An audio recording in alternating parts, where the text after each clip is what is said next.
Welcome back to Generational Dr. Wealth, a personal finance show for doctors. This podcast is for educational entertainment purposes only and does not constitute financial, legal, or tax advice.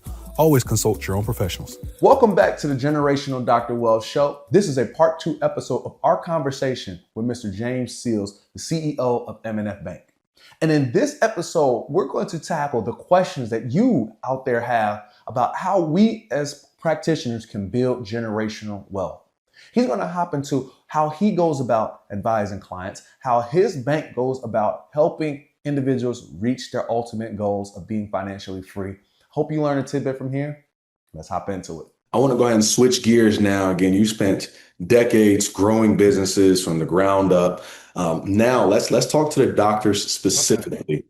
How can we want to make sure our doctors learn how to build wealth the right way, and what better from the CEO of an actual bank? Again, one thing we believe here within the Dr. Wealth Group is that financially responsible and financially independent doctors provide better care for their patients worldwide. So when you don't have to think about how you're going to make your mortgage payment, how you're going to make your practice payment, but when you're giving your suggestion to your patients and your clinical recommendations, you're giving it clear of mind with no financial motives in mind, and you're truly showing them what you see. That's when we can provide better healthcare and reduce the burden that's on the entire medical system. So I'm going to start with a very simple one as far as from a banker's perspective. What do you like to see from, let's say, doctor clients that you guys work with? Well, we love doctor clients. Mm-hmm. We love specialists. We love dentists. We love general practitioners. We love them all. You know, the failure rate of a doctor's office or practice is very, very low. And so most banks love to have those kinds of businesses as clients. I would say the number one thing is to have a good CPA who understands your practice, and that you understand all the numbers that are being generated from a profit and loss standpoint, and that you also understand your expense load and your balance sheet and your use of different lending products. So I think it's incumbent on all doctors to really understand your numbers, because when you do that, you'll make better decisions when you're trying to build out your practice.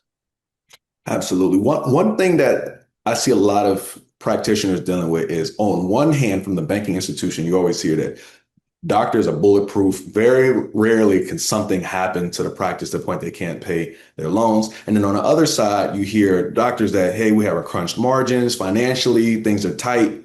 How do those two worlds work together? I have my opinion, but I want to hear for doctors who are out there saying, honestly, I don't know how we can continue practicing, but you're still hearing from everyone around you that what you're doing is bulletproof. How can you merge those two worlds? I think it's tough. I was talking to a dentist the other day, and they were saying how the cost of services in terms of reimbursement from the insurance companies has actually been flat for 10 years. But all the other costs are going up. The malpractice insurance, the cost of goods, labor, you name it, all of that's going up. Plus they have student loans. And so sometimes he was kind of saying, is it worth it? And I said, it's still worth it. It's just going to take you more time to get to the point where that margin actually improves. And so I said, you probably want to look at getting more scale. Can you open up another office and place another another dentist in that office that maybe is in another area close to where you have a practice or an office? And so we view these practices as little businesses, but they do need scale. And I think that's the key, is to work with a banker that can help you build out a plan to build scale over time. I think it's also important.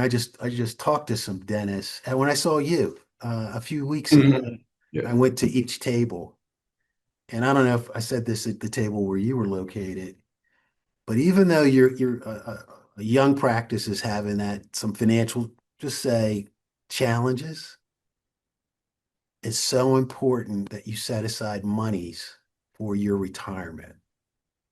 It's critical. Because over time, I've been working for 40 years, and I look at what I've invested from day one to today, whatever that is, 40 years, over time, that money has compounded and it's grown. And so that's something you don't want to skip for 10 years and think you can catch up later. You really want to set aside. Time is your friend. Compounding is your friend. And so I know they have student loans and I know they have debt and they're just trying to start their practices. You got to do both and it'll pay off in the long run. Absolutely. And that balance is probably one of the biggest issues I see when I'm working with different doctors. Most people are usually in one or two camps. Either I want to pay off all my debt or I don't care anything about my debt. And there has to be a merging of the two and have a good understanding of what the debt level looks like and which one is more pressing. Very similar to how you broke it down when you're looking at accounts receivable. Not everything is going to deserve the same amount of attention at that particular moment. So one thing we really try to push is to make sure people are investing early because there's a common myth going around that we should pay off all of our debt before we even think about investing. And that's just by the time you look up, 10 to 15, 20 years have already passed by. And that's compounding that you cannot get back. I mean, we have one shot at this thing that if you wake up at 40 years old and say, you know what, now I'm ready to start investing, you can still do it, but it's going to require a different level of sacrifice if you want to still get to that same ending, for Yeah, sure. so here's a statistic. You can Google this, but over the past 25 years, the S&P 500 has averaged 8.6%. Last year, it averaged 15%. The year before that, it averaged about 18%.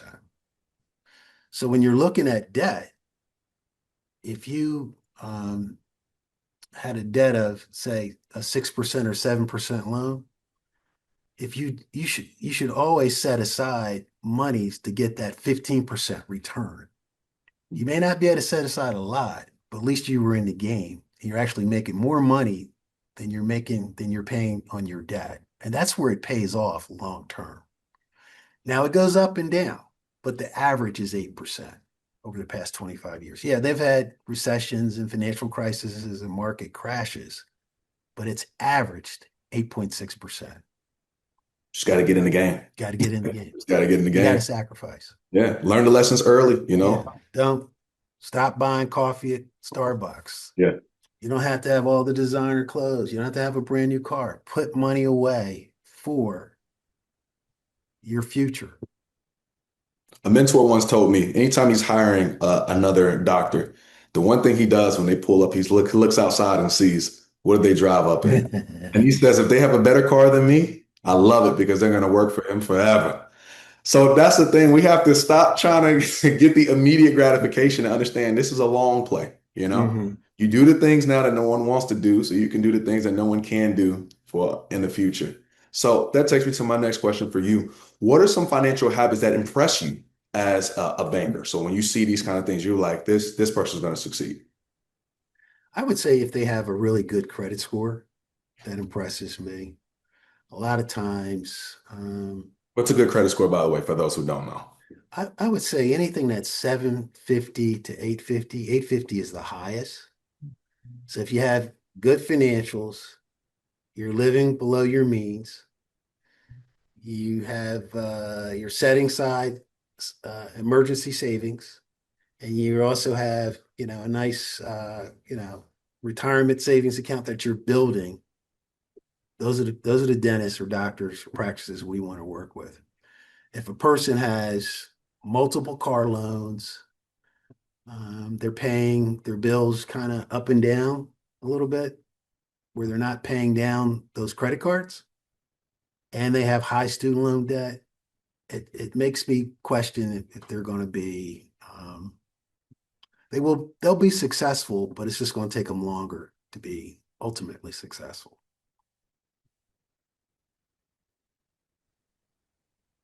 There we go. We're back now. Can you hear me? Yeah, I can hear you. All right, yeah, it broke up briefly on this, but it was still running on your side. Can you pick back up from that if they have multiple cars? Because I felt that already. Yeah, I would just say it's so important that you live within your means, and you should continue to focus on your practice and investing your energy and your resources and hiring the best people to build the best practice. because good customer service will always win in your particular industry, and good dental care or good care will always get those patients to recommend you to other patients from referrals. And so I just think it's one of those things where you can't get everything day one. The cars, the house, the memberships, the travel, the clothes. Just gradually do it. I do recommend trying to pay off the student loan debt. Try to make, instead of 12 payments a year, try to make 13 payments. The next year, trying to make 14 payments. The next year, maybe make 14 payments, but the following year, try to make 15 payments on that loan. And over time, that balance will go down. Absolutely. So one thing that we deal with is the fact that doctors have a high income, very, very high in comparison to the median American. I know a lot of doctors don't like to feel like they have a high income, but in reality, in comparison to the average American, they make at least 2 to 6 times more than the average American. So why do high income professionals struggle financially so much? From what you've seen Yeah, personally. great question. I would say it's financial education. They went to undergrad. They didn't take any business courses, generally speaking. They went to dental school or medical school. There may be one course right before they're about to exit the school, the dental school or medical school. And then they're not keeping pace with all the different things that are happening financially. So they just don't know. And so when you think about somebody that's highly educated, that's been in school 7, 8 years, and they've only had one or two classes, and maybe they read Money magazine that's in their practice office on the counter. They just haven't had the exposure. And so I'm highlighting for you today that we need everybody that's in the medical field to be a continuous financial learner. I do think it's important that you have a financial advisor also, because they can assist you in terms of making poor financial decisions. And so if that's something that you're not real versed in, it's really good to have a financial advisor, a lawyer, a CPA. Those are the Just like, big right there. yeah, just right there, a banker Definitely. that you can call on and just say, hey, I don't know how this works, or tell me how this works, or what do you think I should do? And not be intimidated by asking a question that maybe you don't know the answer to. And to your point, one thing I've noticed is that a lot of doctors, they get into a point of paralysis where it's just like, I just don't know what to do. I don't know who to trust. Everybody wants my money. And out of the four that you've named, again, it's just a great four. You definitely need a great CPA. You definitely need a good lawyer. You definitely need a good financial advisor. You definitely need a great banker. The only one that you don't have to pay for advice every single time you call is the banker. Mm-hmm. It's the relationship aspect. So, and Right. the only person who is truly tied to your success is their success, is your banker. So I like how you put that there. And I feel like that is a resource that a lot of people don't use. And if you don't have a master's in public administration or a master's in business administration, that is a great resource for people to lean on as they start their journey and continue their journey on. So I want, out of those four individuals that you should add to your board of directors, your personal board of directors, what would you say some attributes people should look for as they are vetting and adding these individuals to their team? Yeah, just from a banker standpoint, they should be available. They should be curious about your practice. What's it doing well? What could it improve on? What do you need? How are you leveraging credit? How are you controlling your expenses? How are you looking at your practice long term? You should be getting that kind of feedback and interaction from your banker. It'll actually make your practice a better practice. And so I would say you would want somebody that you can trust, somebody that's genuinely interested in your business. somebody that has the information that you need, where they have all the credentials. So you're not getting somebody that's just kind of making it up, so to speak, Yeah, when they're talking to you. You want somebody that has the credentials. And I think that's the key. And they're accessible. absolutely. Accessibility is a big one for me. Just somebody I can count on. If I reach out, is this person going to reach back up to me? Are they going to follow up, or do I have to follow up on my follow up? Right. That's definitely big. And the biggest one I tell everyone out there is make sure you find a teacher, someone Yeah. who wants you to learn, someone who is committed to you going down this process, this journey of learning. Because, ladies and gentlemen, no one's going to care about your money as much as you. And it's an unfair task to give someone to care about your money. You say, you know what? I don't want to think about it. You handle it. That's just not realistic at all. It's just not realistic at all. So that moves me into my next question as far as when it let's do an example out there, right? I want to put you into the mind of a doctor, and I want you to use all the experience that you've had banking from technology to how would you deal with a particular situation? Because a lot of us feel like, you know what, maybe I'm not smart enough to deal with this situation, which I always say that's not possible. You've done all this schooling for a reason. People trust you with their health for a reason. So let's say you're a practitioner, a general practitioner. It could be medicine, it could be dentistry, it could be veterinarian, whichever one. Let's say you have an annual income of about $300,000 a year. That's your take home. That's family household income. Let's say your practice loan that you have is $1 million. Let's say you took out another million, you own the building, and then let's say you have $300,000 in student debt.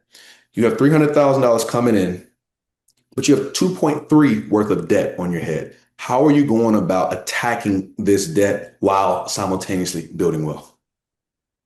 I think the very first thing is to focus on the debt that has the highest interest rate. Okay. So if that's the student loan debt, you want to have kind of like a pyramid structure of, the 12 payments, but next year it's the 13th. You want to pay 13 payments, the 14 payments. Over time, you'll get it down.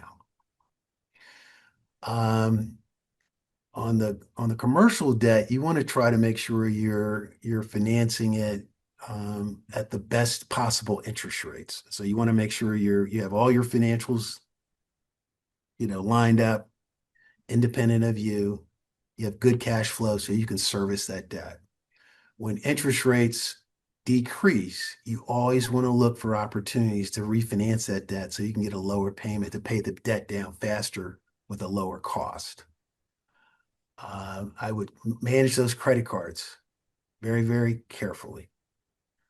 And I would really look for ways to improve my general expenses in my practice. And so if that's technology, if that's some automation, if there's some new technology, in your practice that you need to invest in, that's going to make you more money and service more clients more efficiently, that's what I would do. So you would organize your debts and figure out what are your opportunities to invest to be able to increase your overall take home by either managing expenses or increasing general revenue. I think that's a very strategic way to go about it. Again, because sometimes people can get to a point of like, am I ever going to pay this thing back? It's a lot. Like, especially early on in your career, but I do want to tell everybody out there, people have done it before. And Yeah. the beautiful thing about it is when you look back and you have paid it off, guess what? You have a paid off building, you have a paid off practice. And if you do what Mr. Sills is saying, you've started investing earlier on. So now when you're looking back, you're going to have different buckets with different assets with your name on each and every single one of them. But it's incumbent on us to make sure we're not skipping one for the other. There has to be a balanced approach. But like you said, what's going to get that 13th payment is going to be predicated on what is the most important based off of the interest rate or whatever situation that you're currently going through. So I really appreciate you breaking it down like that because, again, we're scientists by nature and we need a formula in which how we're going to go about handling this. I only have a few more questions for you here today because I know you're busy. I want to make sure I get into the ones that people really want to know the most. Okay. So as far as the banking relationship, what should people, as far as they're going about purchasing a practice, what's the earliest they should start reaching out what kind of questions should they be asking to make sure they're prepared for practice ownership? Again, it's another great question. I would say they got to have a horizon, meaning if you've been a practicing physician for, say, 4 or 5 years, you want to say, I want to own a practice in the next 4 years. And you want to create a plan. How do I buy a practice? I have 4 to 6 years of experience. How do I buy a practice in 4 years? What do I need to do? How do I need to get myself ready to prepare practice? And so you really want to talk to a banker because there are different financial mechanisms to buy a practice. One of them is through the SBA. And so you can actually get a SBA loan and you only have to put 10% down through 7A, through the SBA 7A financing program. And you get to finance it long term. You get to finance it for up to 10 years with only 10% down. Now, it's a lot of paperwork, but that's a great program to acquire a practice. But you don't want to run into a bank when you're in that third year of what I said, the fourth year, or the fourth year where you want to try to buy the practice. You want to be talking to a banker. You want to have a relationship with the bank. You want to start building up some deposits in that bank. So then they know you're ready to pull the trigger because you've been thinking about this for 4 years and you have all your, like they say, all your ducks in a row. One of the things that generally speaking turns bankers off is when you rush into the bank and say, I need this financing, and they don't even know you. But if you've been establishing that relationship for the past 4 or 5 years, and they say, oh yeah, I know you're ready. You've either worked in that practice or you definitely know what you're doing, and it's time because you've been thinking about this for 4 years. You've talked to others that have acquired practices. And so now I feel confident you're going to be very successful by acquiring this practice as a banker. Absolutely. One thing we always hear is that when you're going about searching and to buy a practice and you're looking at your financing option, is one thing I've always heard is get a community option. At least hear it out, look, put it on the table as an option. And I've always heard people ask me, what exactly is a community option? And it's not like one of the big banks I can say because it's literally based on the communities that you're in. But again, if you're in the North Carolina area, this is a community option for you to be able to consider along with the other options you have. And the best thing you can do is give yourself as many at-bats as Yeah. possible. So I like that you say that. And I like the tidbit that you gave that, hey, just start a depository relationship. You don't necessarily have to put your full life savings in it, but at least establish so we can see, what are your habits? Does all Yeah. the money come in and all the money go out every single month? Like, Right. who are you financially? You know? So that's really, really good. And you touched on it a little bit, but I would want to know here for our listeners, what are some other big red flags that you see? And maybe these are some habits that we have that we can start taking out of our Rolodex of financial habits. From a personal standpoint or from a business standpoint? Let's go personal first, and then we'll tie it back into I business. would say the utilization of credit cards is extremely high. Mm, And so if an individual has a $20,000 line on their credit and the current balance on the card is 15,000 and they're only paying the minimum mm, payment per month and they've done it for 14 straight months, that's a red flag. gotcha. So of course they think, well, I'm paying it every month on time. I'm doing all the right things. No, you're not. Bankers look for you to only use 50% of that line or less. And so on that example, if it's a $20,000 line, we really want to see you using that line from $5,000 up to about $9,999. Absolutely. What other red flags do you have? That's a really, really good one out there because I see a lot of people saying, I'm doing it for the points. I get it. Do it for the points. But then at the end of the Pay month, it off at the make end sure of the you're month. paying it off. Please, ladies and gentlemen, get your points, but please don't ruin your credit for a few points. Um, Not understanding their financials and Mm, not looking at them on a monthly basis. I don't want to be specific, but a lot of Doctors sometimes look at their financials every 3 months. They sit down with their CPA every 6 months. I would do that, make it a habit to do it every month. I know you're busy. I know they're busy. Make it a habit and you'll make better decisions. When you see where your margins are being squeezed, you'll say, oh, I'm going to try to next month, I'm going to try and negotiate with that vendor a little differently Mm. You because I can't. need to make more money. That's good. You can't measure what you don't track. I like it. Exactly. I like it. So let me ask you this, right? I want you to give like practicality. Again, you're the practice owner. You make 300 take home. What exactly does looking at your numbers look like? Because a lot of people hear these phrases, but they don't know the practical application of what this thing looks like. So you're calling up your CPA, hey, I don't want to meet every 6 months. I want to meet on a monthly basis and I want to look at these numbers. I want you to put in red what's bad. I want you to put in green what's good, and let's start figuring it out. How would you go about it? I would do it exactly the way you said it.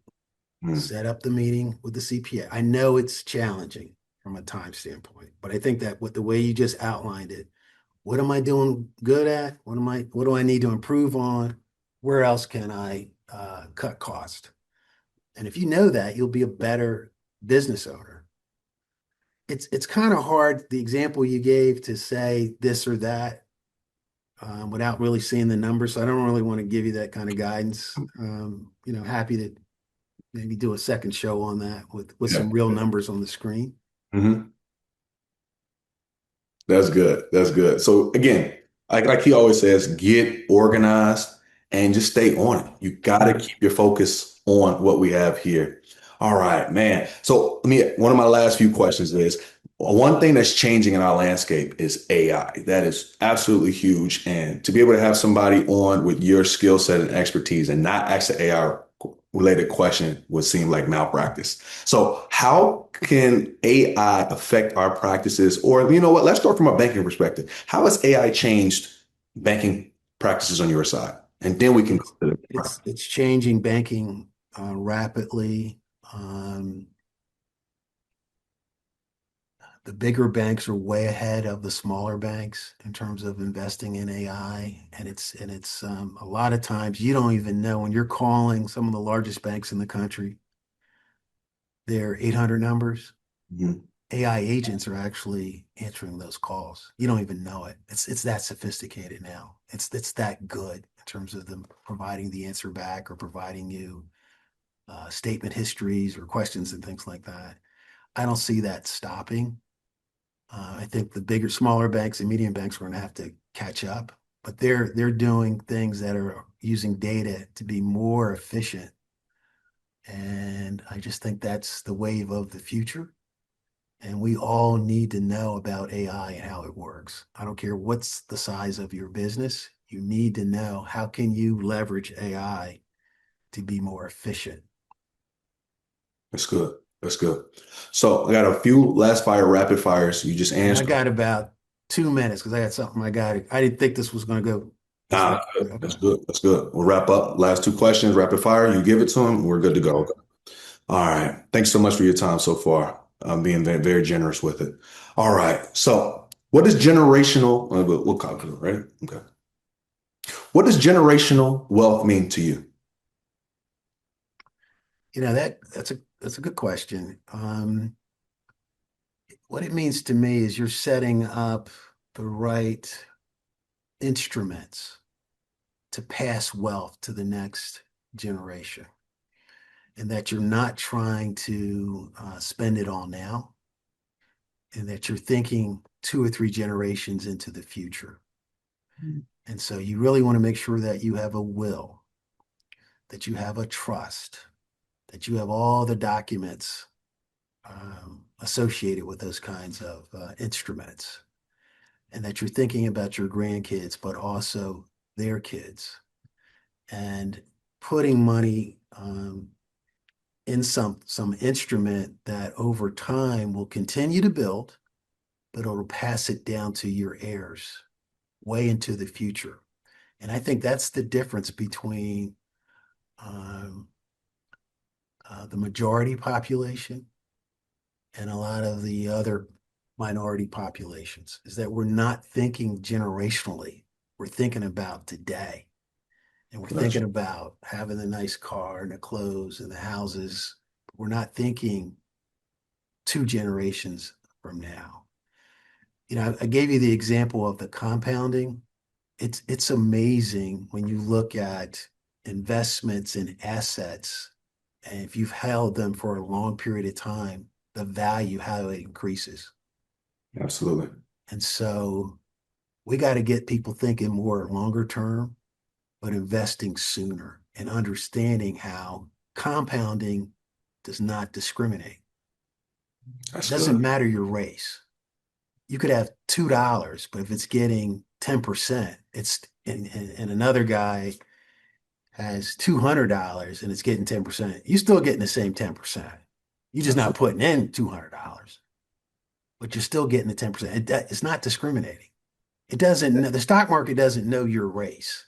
Absolutely. The bank doesn't know that, if I pay everybody the same interest rate on that particular product. So I don't say, well, I'm going to pay him more and pay her less because of their nationality or race. That gave me chills. Think long term, but then start investing today. It's my last question for you here. Okay. What do you want people to know about you? Not the CEO, but you as the man, Mr. James Sills. What do you want people to know about you as we bring this to a close? I really think I'm an educator. I'm a leader. I want our community to be more successful. I think having access to people like me, but also institutions like ours, where we have built credibility and provided capital to communities all across North Carolina for almost 120 years, it's critical that you have a relationship with a local community bank like ours. Absolutely. Thank you so much for your time. We'll bring this to a close. Right. All right, I'll stop the recording there. Thank you so much for your time, man. I want to get you out of here. If you're ever looking for any new mentees, I would love to Okay. join the bus, man. Just tell me what I need to do, what I need to send it to. But I do want to get you out of here. I want to respect your time. Thank you so Well, much. thank you and have a great day. Take And let me care. know when that airs. Yes, sir. Definitely Okay. will. All right. Bye-bye. All right. Thank you. All right. Bye. This show is for educational and entertainment purposes only and is not intended to be financial, legal, or medical advice. We are not acting as your personal financial advisors. The strategies discussed are general in nature and may not be appropriate for your individual situations. You should always consult your own qualified financial, tax, and legal professionals before making decisions about your money. The host and guests are not responsible for any actions you take based on the information shared on this show.